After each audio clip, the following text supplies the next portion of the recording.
আমি নিজের কিছু বদভ্যাস ছাড়তে চাই যা অনেক লম্বা সময় গড়ে উঠেছে, যেমন অতিরিক্ত ফিকশনাল বই পড়া, মুভি দেখা ইত্যাদি। মাঝে মাঝে মনে হয় আমার মানসিকতা বিকৃত হয়ে গেছে, আগে যে স্মরণশক্তি ছিল তা নেই, মনোযোগ থাকে না, বিনা কারণে রাগ ওঠে। প্রোক্রাস্টিনেশন, সময়ের কাজ সময়ে না করা ও ডিপ্রেশনে ভুগছি। কিভাবে এসব থেকে পরিত্রাণ পেতে পারি? আধুনিক পৃথিবীর বেশিরভাগ মানুষ এই রোগে আক্রান্ত। যে ভাই প্রশ্ন করেছেন তিনি হয়তো নিজের কথা বলেছেন, বাকি হাকিকত হলো, বাস্তবতা হলো আধুনিক পৃথিবীর উল্লেখযোগ্য সংখ্যক, বরং বলা যায় নির্দ্বিধায় বেশিরভাগ মানুষ এই বিপদে আজ আক্রান্ত। অর্থাৎ কোনো কাজে মনোযোগ বসে না, এবং কারোর হয়তো মোবাইল টেপার নেশা, কারোর হয়তো ফিকশনের বই পড়ার নেশা, কারোর হয়তো খেলাধুলার নেশা, কারোর হয়তো গেমসের নেশা। ডোপামিন এবং নেশা এগুলো আমাদেরকে আষ্টে পিষ্টে বেঁধে ফেলেছে এবং আমাদেরকে জঘন্য রকমভাবে অসুস্থ করে ফেলেছে। এগুলো থেকে উত্তরণের জন্য আমাদের নানাবিধ উদ্যোগ থাকা উচিত। এর মধ্যে সবচেয়ে বড় করণীয় হলো যেই কোনো কাজ অতিরিক্ত নেশা হয়ে গেলে সেটা ছেড়ে দেওয়া বা সেটা থেকে সরে আসার চেষ্টা এবং সংগ্রাম চালানো দরকার। সবচেয়ে বড় কথা হলো একজন ইমানদার একটা সুনির্দিষ্ট রুটিন, যেটা খুবই প্রোডাক্টিভ হবে, তার জীবনের বারাকা আসবে, এরকম একটা রুটিন সুন্নাহর সাথে, কোরআন এবং হাদিসের সাথে মিল রেখে তিনি নিজের জন্য যে করবেন এবং সেটার উপর আমল করবেন। এবং সুন্নাহসম্মত যে রুটিন হবে সেই রুটিনের উপর তিনি যদি আমল করেন তাহলে ডোপামিন থেকে বেঁচে থাকা তার জন্য ইজি হবে, সহজ হবে ইনশাআল্লাহ। এর বাইরে বিশেষ করে যে বিষয়গুলো তাকে অনেক বেশি আসক্তির দিকে নিয়ে যাচ্ছে, নিজে থেকে সেটা ট্রিটমেন্টের উদ্যোগ নিতে হবে। প্রয়োজনে কোনো মেন্টর, কোনো উপদেষ্টা, শরঈ উপদেষ্টা নিয়োগ দিতে হবে। নিয়োগ দেওয়া মানে বেতনভিত্তিক নিয়োগের কথা না, মানে কাউকে ফিক্স করা উচিত যে আপনি আমাকে গাইড করেন, যিনি কোরআন এবং হাদিসের আলোকে বিচক্ষণতার সাথে আমাকে গাইড করতে পারবেন। তাহলে সেক্ষেত্রে এই গাইডলাইনগুলো মানুষকে অনেক সময় হেল্প করে, নিজেরটা নিজে অনেক সময় করে উঠতে পারে না। সবচেয়ে বড় কথা হলো এবং সর্বশেষ কথা হলো আল্লাহ রাব্বুল আলামিনের কাছে আমাদের কায়মনো বাক্যে দোয়া করা দরকার, আল্লাহ যেন আমাদেরকে নেশাগুলো থেকে বেঁচে থাকার তৌফিক দান করেন। আমাদের টিনেজাররা, উঠতি বয়সের তরুণরা, এমন ছেলে মেয়ে খুঁজে পাওয়া এখন কঠিন যার ভেতরে কোনো নেশা নাই।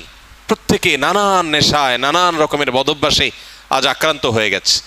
আধুনিক পৃথিবীর যে সমস্ত মায়াজাল আছে এগুলো থেকে কে কতটা দূরে থাকতে পারছেন, স্মার্টফোন থেকে, সোশ্যাল মিডিয়া থেকে কে কতটা দূরে থাকতে পারছেন, এটার উপরে অনেকখানি নির্ভর করে আজকালকার যে সমস্ত ডোপামিন, যে সমস্ত আসক্তির বিষয়গুলো ছড়িয়ে ছিটিয়ে আছে, এগুলো থেকে বেঁচে থাকাটা।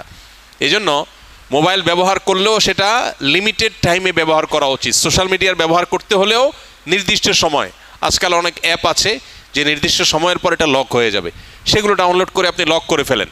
নিজের ব্যাপারে নিজের বিভিন্ন রকম বাইন্ডিংস আনেন। এটা ছাড়া আমরা কেউ আসলে রক্ষা পাবো না। আখেরাত তো শেষই, দুনিয়াও বরবাদ হয়ে যাচ্ছে। ঘরে ঘরে ডিপ্রেশন।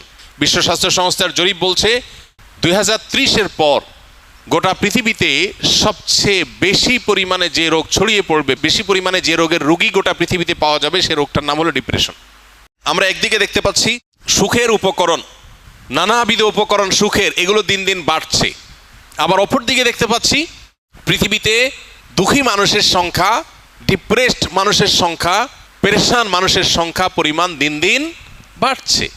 একদিকে আমরা দেখতে পাচ্ছি একটা চিত্র, সিনারিও, যে সুখের বিভিন্ন আইটেমগুলো বাড়ছে, কতভাবে মানুষকে সুখ দেওয়া যায়, দুনিয়াটাকে জান্নাত বানানোর বা একটা দামি জান্নাত বানানোর একটা চেষ্টা, কসরত আমরা একদিকে দেখতে পাই, যে কোনো ত্রুটি, কোনো কষ্ট যেন না হয় মানুষের, সব স্মুথ। এটা একটা সিনারিও। আর আরেকটা সিনারিও হলো প্রত্যেকটা ঘরে ঘরে, বড়রা তো আর বড়রা, মানব ইতিহাসে কখনো বাচ্চারা যেখানে ডিপ্রেসড এরকম ছিল না, এখন ঘরে ঘরে যত আধুনিক, যত উন্নত, যত অগ্রসর, তত বেশি বাচ্চাদের মধ্যেও ডিপ্রেশন বেশি পাওয়া যাচ্ছে, আত্মহত্যার প্রবণতা বাড়ছে। এটা আমাদেরকে বার্তা দেয় জাগতিক এই সমস্ত উন্নতি অগ্রগতির কোনো টুলস মানুষকে সুখী করতে পারে না। আল্লাহ বিজিক্রিল্লাহি তাতমাইন্নুল কুলুব, ঈমান এবং নেকামল ছাড়া, আল্লাহর কাছে আত্মসমর্পণ করা ছাড়া পৃথিবী সুখী হতে পারে না। মানুষ বহু কিছুকে ট্রায়াল করবে, কিন্তু তাকে ব্যাক করতে হবে দিন শেষে ইসলামের দিকে। আল্লাহ তাআলা আমাদেরকে বুঝার তৌফিক দান করুন। নামাজে দাঁড়ালে মাথায় অনেক উল্টাপাল্টা বাজে চিন্তা আসে, যা অন্য সময় মনে পড়ে না। নামাজে মনে স্থির করতে পারি না। অনেক সময় মনে হয় আমার ভেতরেই কোনো এক অস্তিত্ব আমাকে নামাজে মনোযোগী হতে দেয় না। আমি চাই সে অস্তিত্ব যেন না থাকে। কিভাবে সম্ভব? ভাই, নামাজের মধ্যে যখন দান এবং এরকম যখন পরিস্থিতি তৈরি হয়, তখন তো বুঝাই যায় যে শয়তান এখানে কাজ করছে। অন্য কোনো সময় মনের ভিতরে এত ওয়াসওয়াসা আসে না, অন্য কোনো কাজের প্রতি এত অনীহা আসে না, নামাজে কেন আসে? তাহলে বুঝতে হবে যে এখানে শয়তান অ্যাক্টিভ হয়ে গেছে। একজন ইমানদার এই ধরনের পরিস্থিতিতে আল্লাহর প্রতি ইমান তার আরও বেড়ে যাবে। এক সাহাবী এসে জিজ্ঞাসা করেছিলেন, ইয়া রাসূলুল্লাহ, আল্লাহ সম্পর্কে আমার মনের মধ্যে বাজে চিন্তা আসে, আমার পেরেশান হয়। তখন নবী করিম সাল্লাল্লাহু আলাইহি সাল্লাম বলেছেন, যাকা নাফসুল ঈমান, এটাই তো ঈমান। তোমার মনের মধ্যে আল্লাহ সম্পর্কে বাজে চিন্তা আসছে, তোমার খারাপ লাগছে, তার মানে শয়তান তোমার ঈমান হরণ করার চেষ্টা করছে, তুমি লড়াই করার চেষ্টা করছো, তোমার ভিতরে ঈমান আছে যে এটা বোঝা যাচ্ছে এখান থেকে। তো নামাজের মধ্যে বাজে চিন্তা আসাটা, কোরআন যে প্রতি পাতায় পাতায় শয়তানের অস্তিত্বের ব্যাপারে আমাদেরকে সতর্ক করেছে। আল্লাহ যে বলেছেন আমাদেরকে যে ফাত্তাখিজুহু আদুওয়া, শয়তান তোমাদের শত্রু, তাকে শত্রু হিসাবে গ্রহণ করো। আল্লাহ যে বলেছেন আদু মুবিন, সুস্পষ্ট শত্রু, যার শত্রুতা আমরা অনুভব করতে পারি, নামাজের আলী টের পাই যে সে অ্যাক্টিভ হয়ে গেছে, কাজ শুরু করে দিস। তাহলে আল্লাহর প্রতি ঈমান আরো বেড়ে যাবে এবং শত্রুতা থেকে বাঁচার জন্য আল্লাহর কাছে আশ্রয় আরো বেশি মনে মনে কামনা করব ইনশাআল্লাহ বিদিনিল্লাহ। এর মাধ্যমে আল্লাহ তাআলা আমাদেরকে হেফাজত করবেন। এরপরে যদি ইচ্ছার বাইরে কারো মনের মধ্যে এরকম কিছু চলে আসে যেটা তার নিয়ন্ত্রণে না, সে চেষ্টা করবে সরায় আনার জন্য। এটুকু হলে ইচ্ছার বাইরে যেটুকু মন নামাজের বাইরে চলে গেছে, এর কারণে গুনাহ হবে না। আর আল্লাহ সম্পর্কে বাজে চিন্তা, এটা এখন ঘরে ঘরে জনে জনে শত শত হাজারো মানুষ আমাদের কাছে কাগজ লিখে দেন যে আল্লাহ সম্পর্কে বাজে চিন্তা আসছে। যে পরিমাণ শিরক হয়, যে পরিমাণ শয়তান অ্যাক্টিভ হওয়ার মতো কার্যক্রম আমাদের সমাজের চতুর্পাশে হতে থাকে, এর দ্বারা আমরা প্রভাবিত হই, যার ফলশ্রুতিতে আমাদের ঈমান হরণ করবার প্রতিনিয়ত চেষ্টা করে শয়তান এবং তার দোসররা। এই জন্য আল্লাহ তাআলার কাছে পানা চাইতে হবে। বিশেষ করে এই ধরনের চিন্তা যখন আসে, নবী সাল্লাল্লাহু আলাইহি ওয়াসাল্লাম শিখিয়েছেন বাম দিকে 3 বার প্রতীকী থুতু, মানে সুয়ের আগার মতো ফোঁটা মতো এরকম থুতু 3 বার বাম দিকে ফেলা, এবং সেই সাথে আউযু বিল্লাহি মিনাশ শাইতানির রাজিম, শয়তান থেকে আল্লাহর পানা চাওয়া, এবং আমানতু বিল্লাহি ওয়া রাসূলিহি, এভাবে পাঠ করা। এগুলোর মাধ্যমে ইনশাআল্লাহ শয়তানের ওয়াসওয়াসা থেকে মুক্তি লাভ করা যাবে। এটা নামাজের বাইরের কথা বলেছে। নামাজের মধ্যে আল্লাহর কাছে মনে মনে পানা চাইবেন এবং শয়তানের সাথে সংগ্রাম করে নামাজের দিকে মনোযোগ দেওয়ার চেষ্টা করবে, এটাই যথেষ্ট ইনশাআল্লাহ। আবু বকর সিদ্দিক লিখেছেন, ইউটিউব, মেটা ও সোশ্যাল মিডিয়া থেকে বিজ্ঞাপনের মাধ্যমে টাকা ইনকাম করা কি হালাল হবে? এ বিষয়ে আমরা বহুবার উত্তর দিয়েছি। যারা এখানে প্রশ্ন করেন, স্কিলের ভাইরা বিশেষ করে, মেহরবানি করে আগে দেখবেন এ বিষয়ে আগে কোনো উত্তর আছে কিনা, থাকলে সেটা দেখে নেবেন, অযথা এখানে সেটাকে যেন রিপিট করা না লাগে। সোশ্যাল মিডিয়াতে অ্যাডসেন্সের মাধ্যমে এভাবে উপার্জন করা জায়েজ নাই। বিশেষ করে আপনারা অনেকেই কন্টেন্ট ক্রিয়েশন কোর্সে আছেন, যারা হয়তো ভবিষ্যতে উপার্জনের একটা পথ হিসাবে এদিকে যেতে পারেন। এটাকে কোনো উলামা ইকরামই জায়েজ বলেন না। বিকজ প্রথমত আপনার চ্যানেলে বা পেজে আপনি যখন মনিটাইজেশন করবেন, তখন যে অ্যাডগুলো আসবে এগুলো আপনার সবগুলো আপনার নিয়ন্ত্রণে না। কিছু ক্যাটাগরি আপনি ফিক্স করতে পারবেন, বাকি সবগুলো আপনার নিয়ন্ত্রণে না। ফলে এখানে মিউজিক থাকতে পারে, হারাম কোনো প্রোডাক্টের অ্যাডভার্টাইজমেন্ট হতে পারে, এখানে হারাম কিছু থাকতে পারে যেটা শরীয়ত অ্যালাউ করে না, সেটা আপনার চ্যানেলে অ্যাড চালিয়ে আপনি টাকা উপার্জন করছেন, যেটা সুস্পষ্টভাবে গুনাহ। অর্থাৎ একটা হারাম জিনিসের প্রচার করে আপনি টাকা নিচ্ছেন, বা একটা হারাম অ্যাডভার্টাইজ দেখায় মানুষকে গুনাহগার বানায় আপনি টাকা নিচ্ছেন, তো এটা তো জায়েজ হবে না। এখন প্রশ্ন হলো, আজকাল এই সমস্ত সোশ্যাল মিডিয়াতে বাধ্যতামূলক আপনার অ্যাড চালানো হয়। আপনি অ্যাডসেন্স, আপনি মনিটাইজেশন অন করেন বা না করেন, তারা অ্যাড দেখাবে।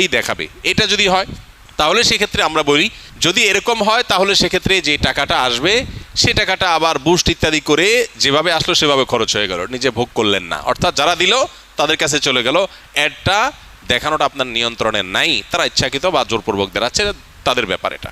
আমরা বিভিন্ন কবিরাজের কাছে তাবিজ কবজ নিয়ে থাকি, এগুলো ব্যবহার করা কি জায়েজ ইসলামের শরীয়তের দৃষ্টিকোণ থেকে জানাবেন প্লিজ।